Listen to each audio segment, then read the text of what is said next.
কাঁকরোল অনেক রকম রান্না করা যায়, চিংড়ি দিয়ে, মাংস দিয়ে, অনেকে অনেক রকম করে খায়। আমরাও রান্না করি, কিন্তু সবচেয়ে বেশি ভালো লাগে যে ভর্তা বানালে।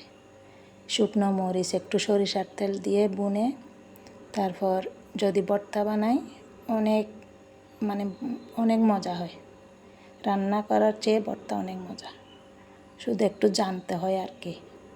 আলুর ভর্তা, কাঁকরোল ভর্তা এগুলোতে পানি অল্প দিয়ে পানিগুলো যখন শুকাই ফেলে তখন যদি ভর্তা বানায় অনেক মজা। অনেকে কী করে বেশি করে পানি দিয়ে সিদ্ধ করে আবার পানিগুলো ফেলে দেয়।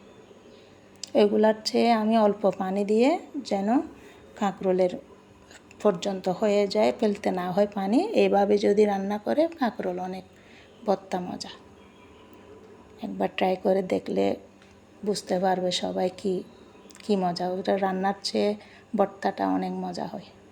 আর অবশ্যই শুকনো মরিচ দিতে হয়। এগুলো কাঁচা মরিচ থেকে শুকনো মরিচ যদি একটু সরিষার তেল দিয়ে বুনে তাহলে অনেক মজা।